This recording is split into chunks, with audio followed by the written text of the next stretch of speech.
हमारी गांव से तिलक जात रहे एक जन सिंह साहब के यहाँ से 7-8 गो कमांडर चलल बंजरिया बाजार जो आप क्रॉस के आयल हो जवरा से एने आयल हो बंजरिया बाजार वही मोड़े पर पहले बहुत सकरी सड़क रहे अब तो बहुत चौड़ा हो गई बा।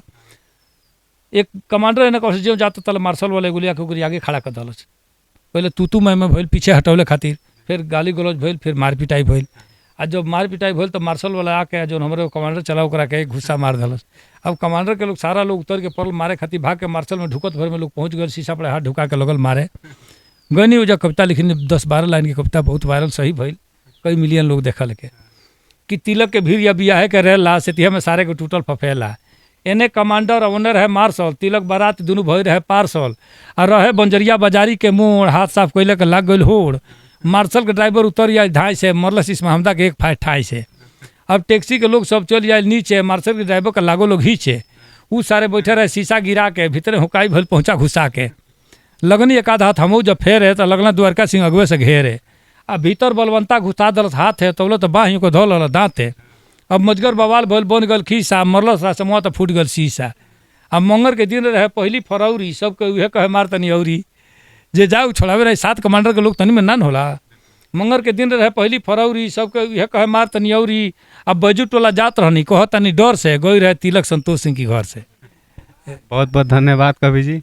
जय भोला भंडारी भजलो, जय भोला भंडारी, जय भोला भंडारी भजलो, जय भोला भंडारी। बहुत बहुत धन्यवाद कवि जी।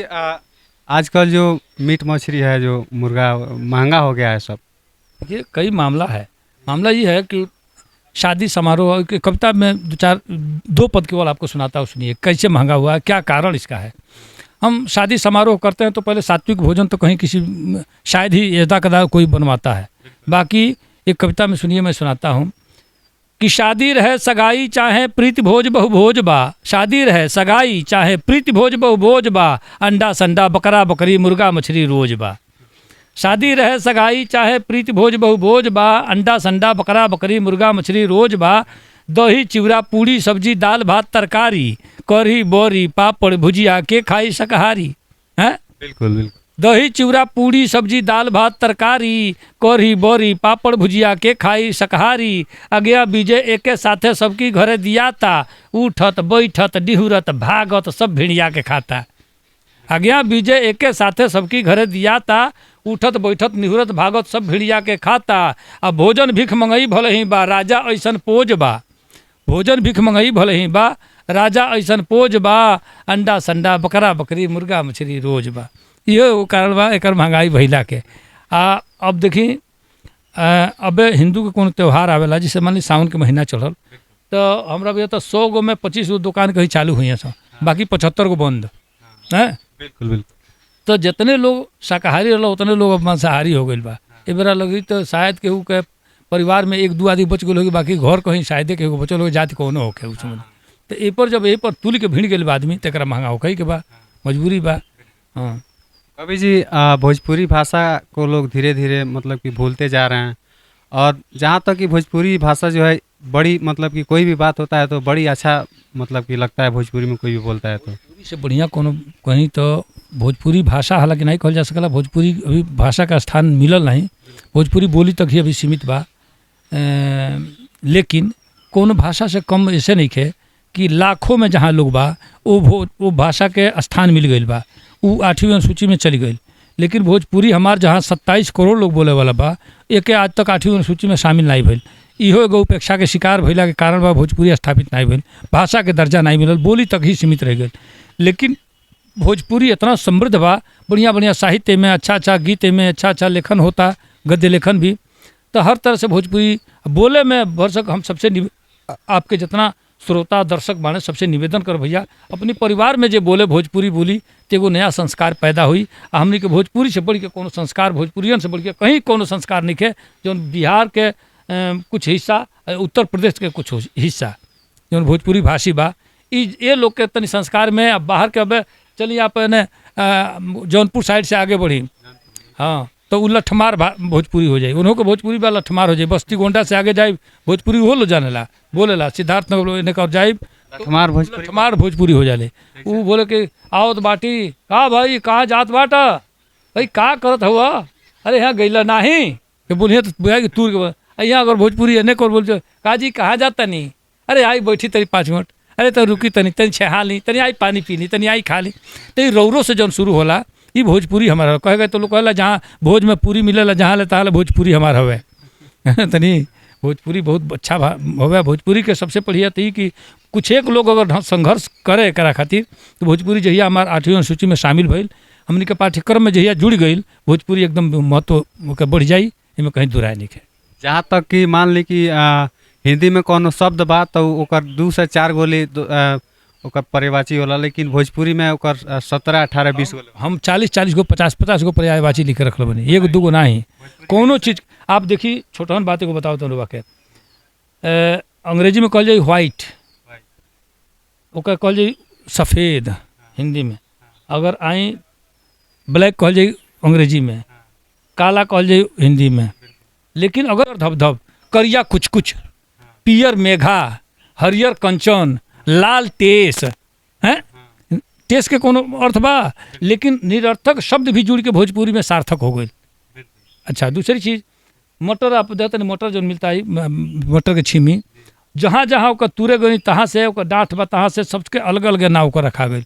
मटर गई खेते में तुरे खेत कहा तो मटर के छीमी तुरे खती आयल बनी, तुर के लिए छोड़े नहीं कहा तो घुगनी निकल गए लेकर के, कलहरा गलू कलहर हो गई, हाँ छवका गलू डबका हो गई, ओके आदमी बना दिया ओके छोला हो गई।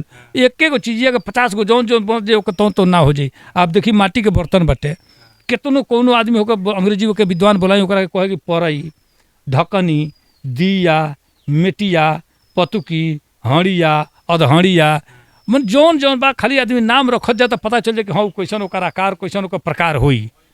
ई भोजपुरी हमारा हवे समझिए। जैसे कि मान ली दर्द करता, देखिए दर्द के तो हम बतौल नहीं पानी कि आपके दर्द के बहुत ऐसा नाम बटे, गलता, बथता, चनकता, टपकता, छेदता, बेधता, करकता, अंगरता, झिझिनाता, दुखाता, परपराता, भभाता, मिमोरता, ऐठता, ये सब तमाम पर्यायवाची है समझ ली, दर्द के पर्यायवाची है। अगर देखिए एक बार हम ऐसे ही एक बार आयल है बतौली हम चैनल के माध्यम से कि मूड़ी के देही से जोड़े वाली है जौन बीच वाली कड़ी बिया, अंग्रेजी में खाली नेक कहल जाला, हमनी भोजपुरी में कहल जाला गौर, गर्दन, मौर, मौर, मलपट, टेडुआ, गर्दन, गौर, गला, गौर, फफेला, कंठ, नरिटी, नटई, गटई, घाटी, घेट, घघेला, 14 गो नाम बा। मौर, मलपट, टेडुआ, गर्दन, गला, गौर, फफेला, कंठ, नरिटी, नटई, गटई, घाटी, घेट, घघेला, 14 गो नाम बा। भोजपुरी भाषी जो बाटे वो बोलेला, तार मौर बैठ दे, तार मलपटवा अब टेढ़ कर दे। अंत में कवि जी एगो और तिलक समारोह वाला जौन कविता बा बड़ी वायरल चलत रहे, अंत में सुना दी।